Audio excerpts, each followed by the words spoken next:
네, 오늘로써 히브리서 강의를 28주 만에 마무리하려고 합니다.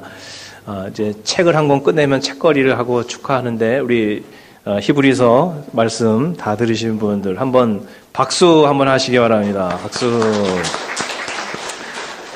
한 주도 안 빠지고 주일날 나오신 분들은 아마 다 들으셨을 텐데요. 혹시 그 내용이 좀 궁금하시면 저에게 연락을 하시면 제가 설교한 거를 PDF로 묶어서 보내드리도록 하겠습니다. 자, 그러면 히브리서를 다 들었는데 누가 여러분에게 히브리서 말씀이 도대체 무슨 내용이냐라고 물으신다면 여러분 뭐라고 요약을 해서 대답을 하시겠습니까? 구약의 제사에 비해서 우월하신 그리스도의 십자가 피, 그 피로 인해서 우리가 영속적으로 죄사함 받고 구원받았다. 그런 말씀이고요.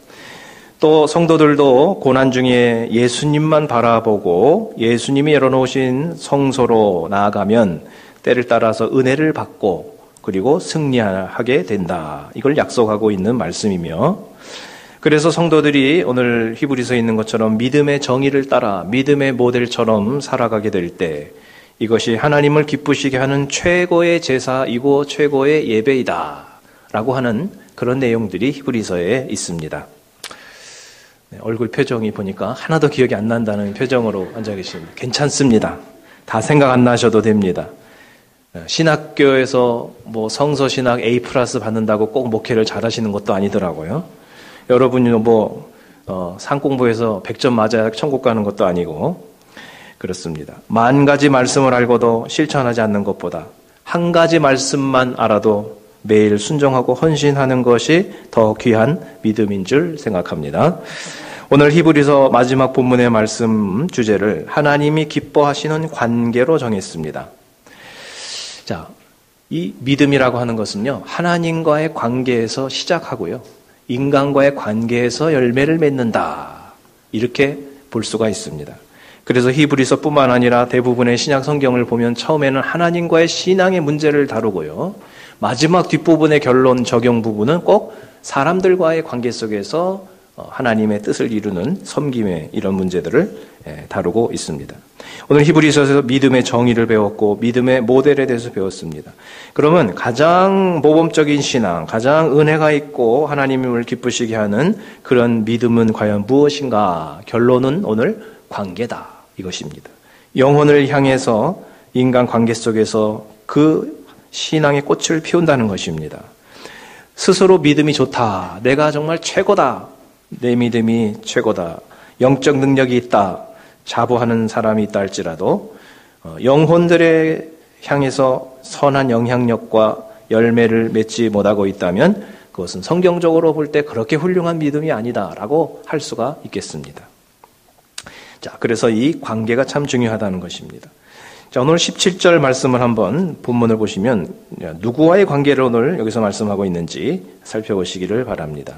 여러분 설교 그 요약 간지를 보시면은 다음 주 설교 예습이 나오죠.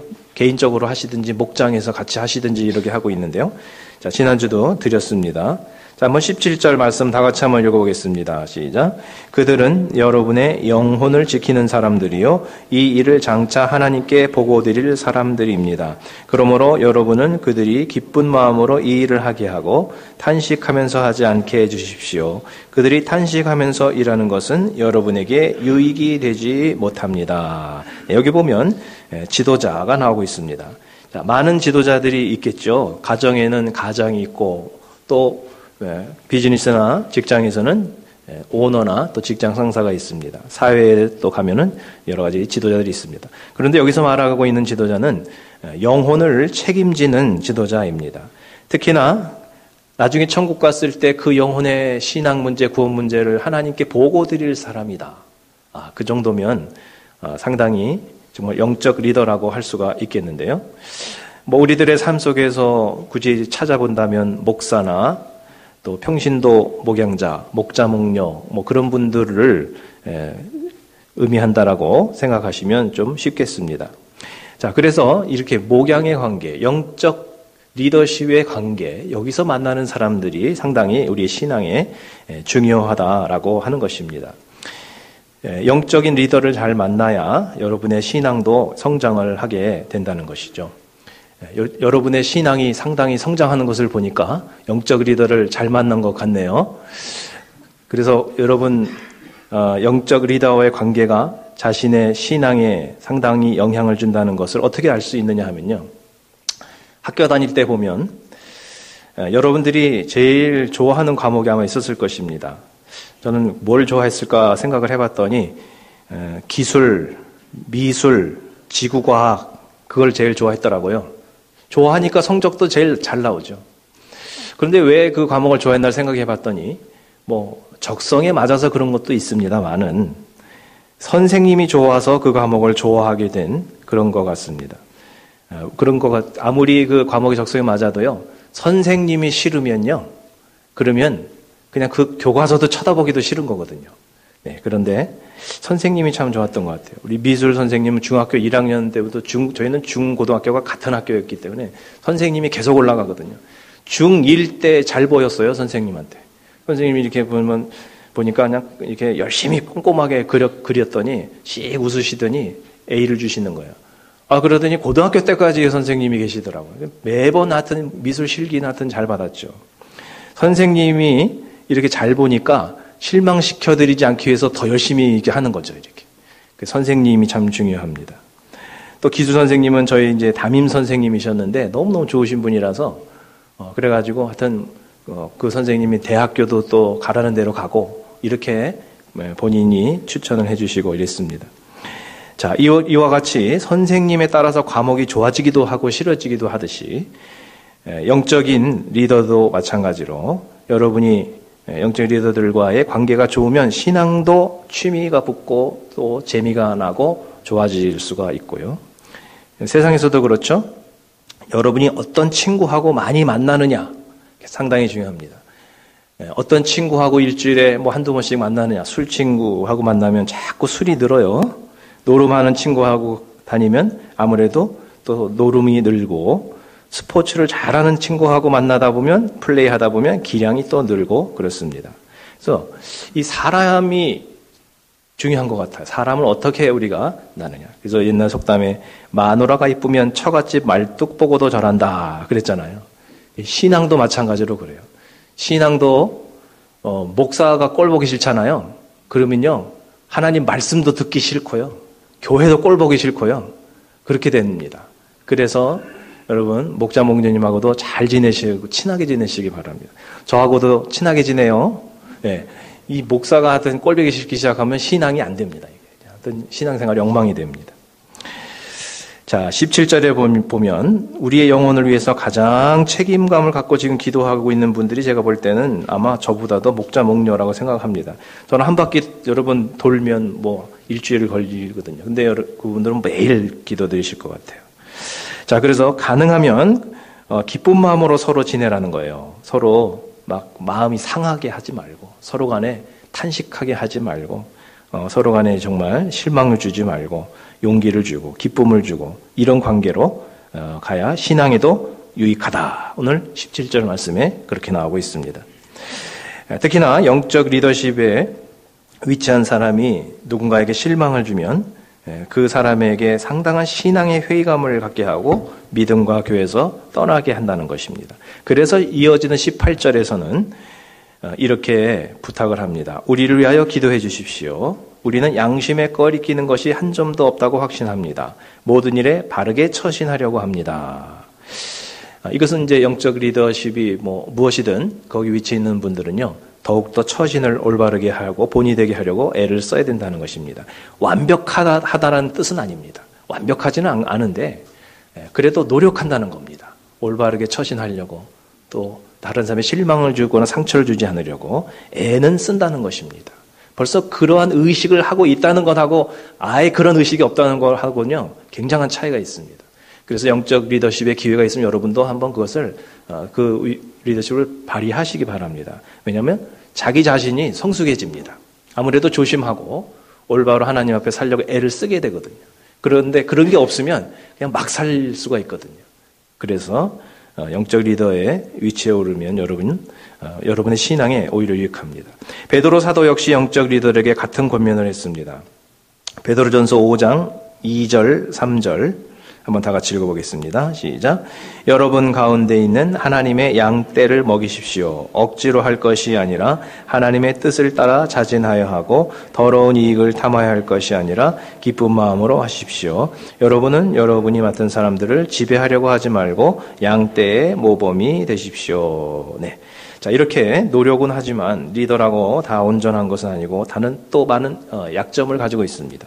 자, 그래서 지도자들을 위해서 성도들이 해줄 수 있는 것은 기도라는 것입니다. 성급한 비난보다는 좋은 리더가 될 수 있도록 기다려주고 기도해주라. 18절, 19절에서 이제 기도를 부탁하고 있습니다. 사도 바울과 같이 훌륭하신 리더도 역시 마찬가지로 자신의 부족함을 느꼈는지 에베소서 6장 19절에 이렇게 기도 부탁을 합니다. 다 같이. 또 나를 위하여 기도하기를 내가 입을 열 때에 하나님께서 말씀을 주셔서 담대하게 복음의 비밀을 알릴 수 있게 해달라고 하십시오. 네, 이렇게 기도 부탁을 한다는 것은요, 겸손한 거죠. 또 최선을 다해서 노력하겠다는 그런 의지를 보여주고 있습니다. 자, 이와 같이 인간관계에서 중요한 것은 서로를 위해서 기도해 주는 것이 중요하고요. 또 한 가지 중요한 것은요, 복종한다라고 하는 이런 말이 나오고 있습니다. 사실 지도자와의 관계 속에서 어려운 것이 복종입니다. 왜냐하면 한국 사람들은요, 순종 또는 복종이라고 하는 것에 어떤 이 상당한 알레르기 반응을 일으킵니다. 굉장히 거부 반응이 생기게 되죠. 복종이나 순종 그러면요, 굴욕, 굴종 이런 단어를 연상하게 됩니다. 그래서 어떤 자존심이 상하게 되는 거죠. 그래서 웬만하면 뭔가 이렇게 좀 다른 사람에게 저항하는 것이 의식이 있어 보이고 똑똑해 보이고 그냥 이렇게 순종하고 따라가면 상당히 사람이 좀 생각이 없고 굴욕적이다, 이렇게 아부떤다, 이런 생각을 하는 거예요. 자, 에베소서 말씀 등 다양한 신약 성경에서 인간관계의 중요성을 말씀하면서 인간관계에서 성공하는 키워드를 뭐라고 말씀했냐면 피차 복종하라. 그 다음에 서로 순종하라. 어느 한쪽으로만 일방적인 것이 아닙니다. 피차. 그러니까 서로. 아내와 남편도 마찬가지고요. 직장에서 관계도 마찬가지고요. 또 영적인 관계도 마찬가지입니다. 자존심을 내세우지 말고 남의 의견을 잘 경청해주고 따라갈 수 있는 사람이 인간관계를 잘 하게 된다는 것입니다. 사실 이런 사람은요, 오히려 자존감이 높고 자아상이 건강하다고 저는 생각합니다.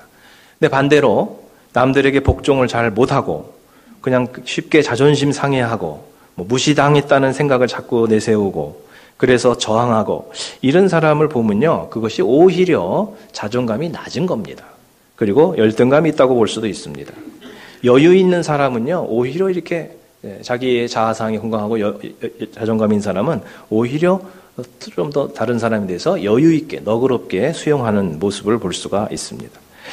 자, 이렇게 우리가 다른 사람을 향하여 또는 하나님이 세운 어떤 권위나 리더십에 대해서 불복하는 것은 자신의 선택이겠죠. 자신의 어떤 인생의 하나의 선택에 불과한 것이지만 그것이 습관이 되다가 보면요, 나중에는 그것이 하나의 성품이 되고 그것이 그 사람의 인격이 되고 맙니다. 오랫동안 그렇게 뭔가를 하나를 하다가 보면요, 나중엔 그것이 자아가 돼버려요. 자아상이. 그래서 이것이 하나의 성품이 되면요, 결국 어떤 상황에서도 어떤 사람을 만나도 똑같이 그렇게 부정적으로 반응하는 사람이 되어서 많은 사람을 피곤하게 하는, 그리고 관계가 원만하지 못한 그런 인생이 되고 마는 것입니다.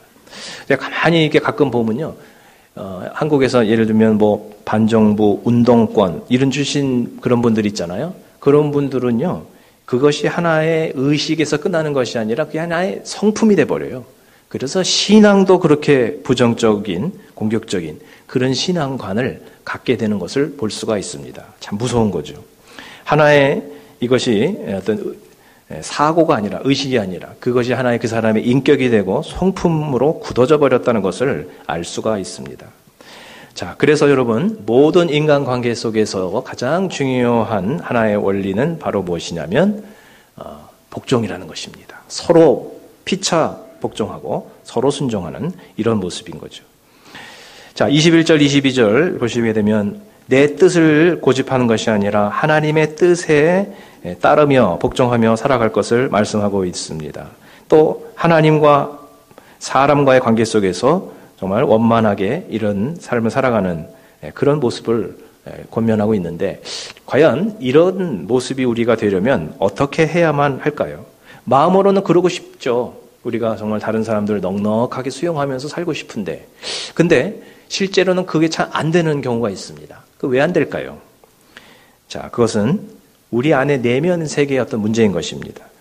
자, 그것에 대한 어떤 해법을 21절에서 말씀하고 있습니다. 자, 21절 다 같이 한번 보시면, 여러분을 온갖 좋은 일에 어울리게 다듬질해 주셔서 그랬습니다. 전에 성경에서는 어떤 선한 일을 위해서 온전케 한다 그랬는데, 좀 그거보다 이게 더 확실한 의미가 느껴집니다. 여기서 다듬질이라고 하는 단어를 보니까 그리스어로 카탈티조인데요. 그 그리스어가 신약 성경 다른 곳에서 재미나게 사용되고 있는 것을 봅니다. 마가복음 1장 19절을 한번 같이 보겠습니다. 시작. 예수께서 조금 더 가시다가 세베대 아들 야고보와 그의 동생 요한이 배에서 그물을 깁고 있는 것을 보시고, 여기서 그 어부들이 고기잡이 나가기 전에 찢어진 그물들, 구멍난 그물들을 다 이렇게 멘딩하고 수리하고 있는, 깁고 있는 그 그리스 단어가 바로 오늘 본문에 나오는 다듬질과 같은 단어이다라고 하는 것입니다. 자, 그것은 무엇을 의미합니까? 자기 내면의 모난 부분을 하나님의 은혜로 다듬어야 한다는 것입니다. 그런 자기 성찰이 없으면 마치 구멍난 찢어진 그물로 고기잡이를 하는 것과 같이 헛수고가 되고 만다는 것입니다. 우리들의 삶 속에서 여러분 가만히 생각해 보세요. 왜 인간관계가 그렇게 틀어지고 파괴되고 왜 어려울까? 가만히 생각해 보시면요, 결국은 나의 내면의 문제가 큽니다. 환경을 탓하기보다 나의 내면, 또 상대방을 탓하기보다는 나의 내면에 아직도 다듬어지지 않은 부분, 아직도 치유되지 않은 부분, 이런 부분들이 바로 남아있다는 것입니다. 자, 온갖 좋은 일에 어울리는 삶을 살아가기 위해서는 바로 이런 부분들을 우리가 다듬질해야 된다라고 하는 것입니다. 여러분들이 영적 리더이든 아니면 따라가는 팔로워의 입장이든 여러분의 내면이 더 다듬어지고 더 수리되시기를 주의 이름으로 부탁합니다. 주의 은혜로 다듬어지고 치유받은 마음으로 하나님의 일을 해야 합니다. 이 마음이 다듬어지지 않고 여기 이 마음이 치유되지 않은 상태에서, 수리되지 않은 상태에서 열심으로 자꾸 뭔 일을 하려고 하잖아요. 그러면 자꾸 자충우돌합니다. 상처를 주고 받습니다. 그리고 하면서 하나님께 영광이 되지를 않습니다. 우리들이 이렇게 내면이 다듬질되어지고 나서 원만한 인간관계로서 처신을 할 수 있을 때, 그럴 때 하나님이 기뻐하시는 사역도 우리가 할 수 있다고 하는 것을 여러분 기억하시기를 바랍니다. 그래서 여러분 누구를 대하든지 겸손하시고 기쁜 마음으로 복종할 수 있으시기를 바랍니다. 그것이 치유됐다는 뜻이고요. 건강한 내면 세계가 됐다는 뜻이고, 그것이 바로 예수 그리스도의 인격을 우리가 담게 되었다고 하는 것입니다. 전에는 극복하기 힘들었던 이런 사람도 이제는 여러분이 정말 예수님의 마음으로 넉넉하게 이것을 극복할 수 있고 오히려 따라갈 수 있고 복종할 수 있는 그런 예수님의 넉넉한 마음이 여러분 마음 가운데 다듬질 되어지시기를 주님의 이름으로 축원드립니다.